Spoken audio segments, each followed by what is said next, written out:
As recognised in the report, I developed the idea of task forces that bring together European institutions, international financial institutions and the private sector to develop tailor-made solutions for each country, not just on economics, but to also give support to civil society, to human rights groups, to help them develop the institution that will enable deep democracy to take root. Democracy that goes way beyond elections, but based on institutions, the rule of law, and a society that gives equal chances to everyone.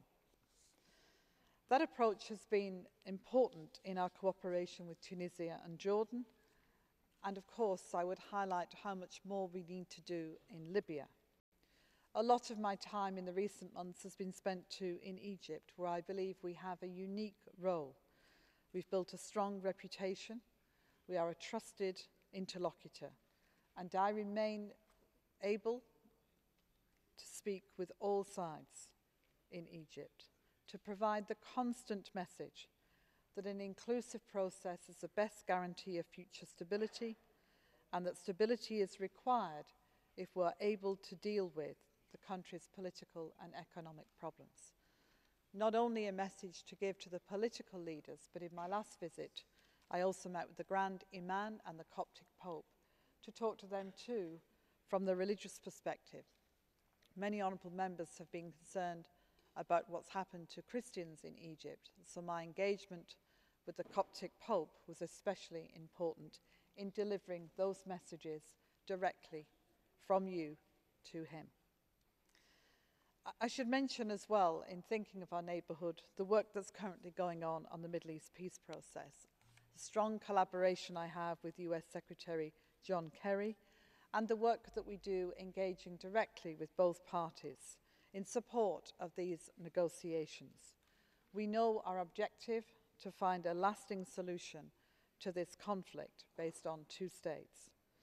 Honourable members will know too that we continue to engage with Syria. I recently sent a mission from Brussels into Damascus to meet with many of the groups that we have continued to work with.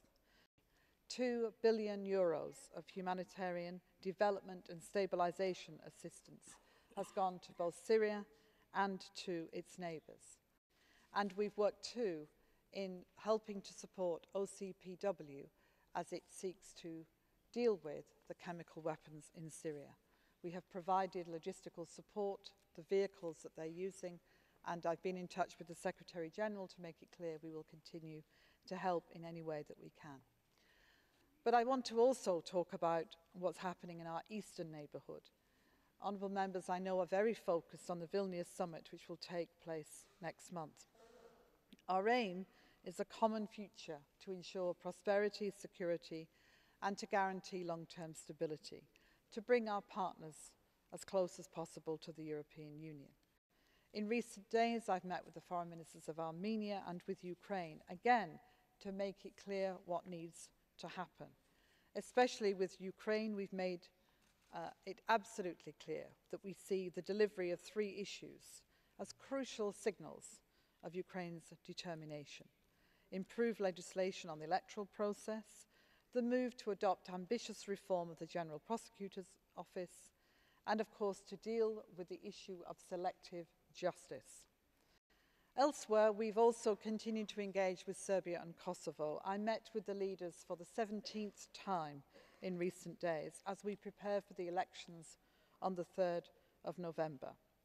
And we continue to deal with the issues as they arise, working closely on the elections with the OSCE, who I want to thank for the work that they are doing.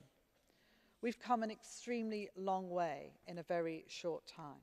And I hope that after the elections, we will be able to sit down in our meeting, which will take place 3 days later, to work out the next stages of the agreements that take place. We've especially thought about this in the context of countries that are going through transition. It was a great joy to be here yesterday to see Daw Aung San Suu Kyi finally receive the Sakharov Prize. And in 3 weeks' time, I'll meet her again as we go to the task force that we've arranged in Myanmar, Burma. This country is on a journey of reform. but it needs to deal with a legacy of conflict, of poverty, oppression, and of weak institutions. And it will take time. We are engaging to demonstrate the long-term commitment of the EU in order to support that journey. When I co-chair the next EU-ASEAN Foreign Ministers meeting, which will take place in March, I want us to be able to demonstrate that both sides see the strategic case for investment in this real partnership for the future. I want to say something about the terrible events that took place in the Westgate shopping centre in Nairobi, and to express again our horror at what happened there. What is happening in nearby Somalia, which has a direct effect on this, is really significant as a country moves from failure to being able to show the beginnings of regaining its capacity to operate as a state.